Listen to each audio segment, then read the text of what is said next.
avec Taika Waititi, je suis passé par toutes les émotions.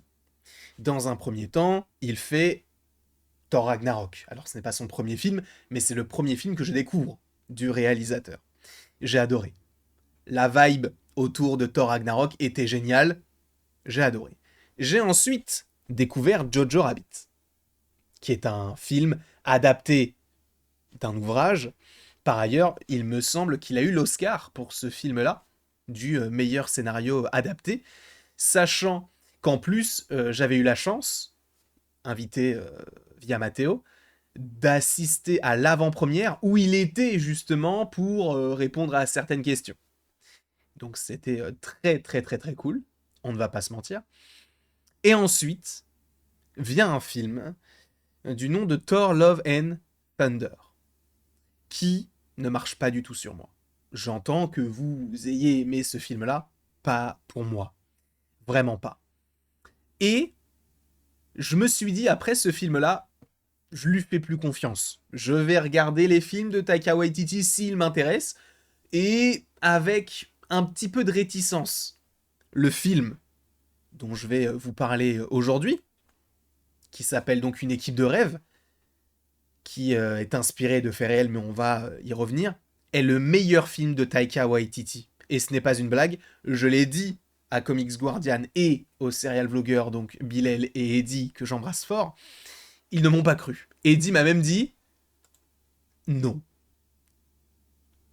Parce que bon, la confiance a été rompue, et je l'entends, surtout pour Comics Guardian, fan de Thor, qui a vu son personnage dégringoler au fur et à mesure des films, mais ce film-là est, à mon sens, le meilleur ou la meilleure proposition de Taika Waititi.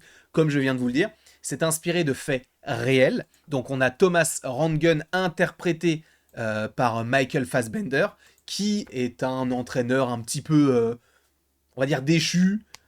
On va dire qu'il est un peu colérique, il s'est fait renvoyer 3 fois lors de ses 3 derniers clubs. Et là, on lui dit, bon, en fait, on va t'envoyer sur l'île des Samoa américaines qui a besoin d'un entraîneur, donc tu y vas et tu te tais, tout simplement. Et Michael Fassbender, très très bien.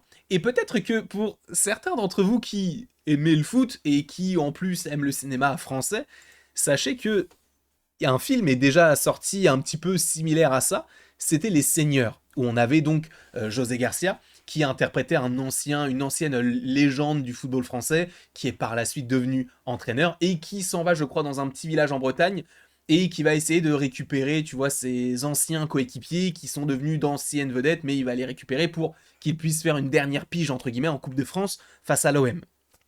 Là, c'est un peu la même chose, c'est-à-dire qu'on a Thomas Rangren qui est un entraîneur voilà, qui n'est plus forcément voulu par la plupart des fédérations, ou en tout cas des clubs, et qui va devoir entraîner cette équipe composée de magasiniers, composée de conducteurs de bus, bref.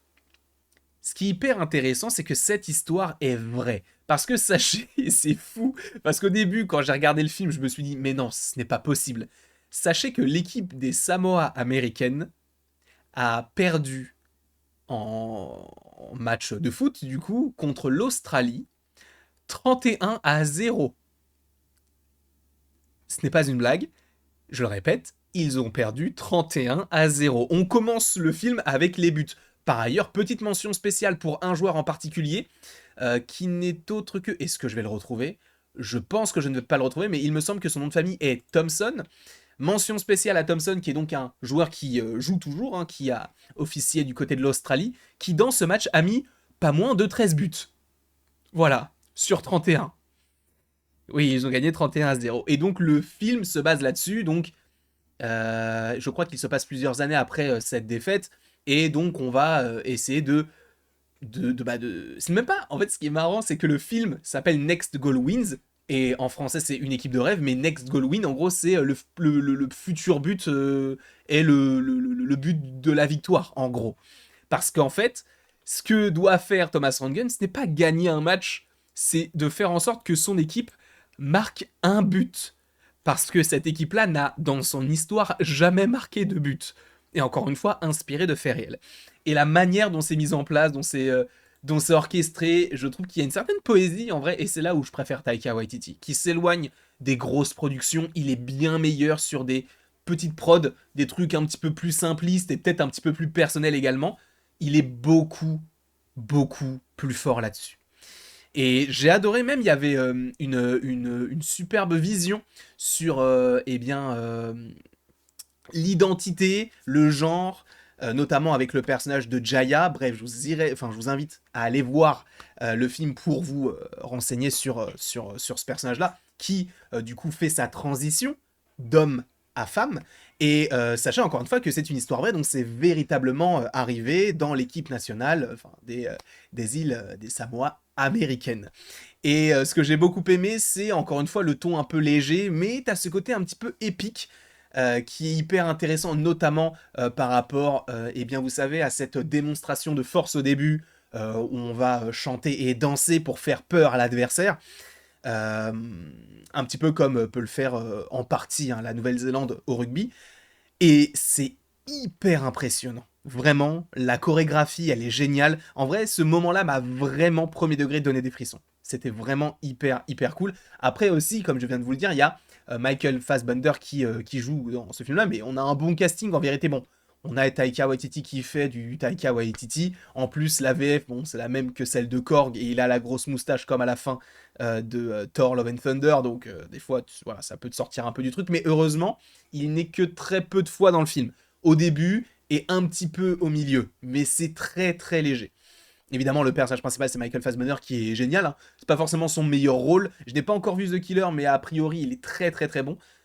Mais en tout cas, dans ce film-là, ça diffère hein, de ce qu'on a pu voir. Bon, en tout cas, moi, du côté du trailer de The Killer. Mais en tout cas, oui, c'est une histoire qui respire l'humour et encore une fois bien dosé. Et c'est vraiment, et c'est ça qui est intéressant, c'est que Taika Waititi, il est très très fort pour l'humour absurde, mais pas avec n'importe quel personnage. Avec Thor, ça marche pas. En tout cas, ça ne marche plus.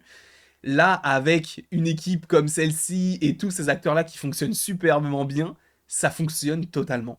D'ailleurs, il y a Elizabeth Moss dans le film qu'on avait vu dans Invisible Man, si je ne dis pas de bêtises, mais également la série Handmaid's Tale, si je ne dis pas de bêtises.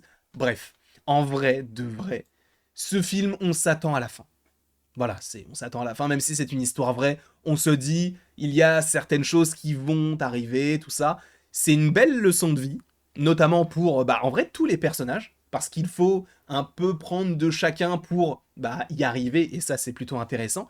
Et même, ça te fait passer un bon moment. C'est vraiment drôle, c'est vraiment frais, tu te poses pas de questions, tu te prends pas la tête sur ce film-là, c'est vraiment chill, et tu profites. En tout cas, je ne sais pas si vous l'avez déjà vu. Alors sachez que moi je l'ai vu en avant-première. Alors je n'ai pas du tout été invité. Hein. Je suis allé voir le film puisque dans mon cinéma il le proposait le lundi et le mardi soir. Mais étant donné que mardi soir je n'étais pas disponible puisque je suis allé voir un autre film, du coup je suis allé le voir lundi, ce qui me permettait d'avoir plus de temps pour proposer la vidéo. Mais je suis très très satisfait et c'est une très très belle surprise. Je ne pensais pas rire autant. Alors je n'ai pas ri aux éclats non plus, mais en vrai c'était vraiment vraiment très sympathique. En tout cas, je vous invite à aller voir ce film-là. Si je devais donner une note, je donnerais la note de 16 sur 20, parce qu'il n'est pas non plus parfait, mais je trouve que c'est un superbe film, et à mon sens, le meilleur de Taika Waititi. Je vous fais des bisous, et il ne me reste plus qu'à vous dire à la prochaine, pour la prochaine. J'ai oublié d'appuyer sur le bouton, frérot. Et bien sûr, sache que tu peux aimer, partager, commenter et t'abonner si ce n'est pas déjà le cas, mais encore une fois, tu n'es absolument pas obligé de le faire.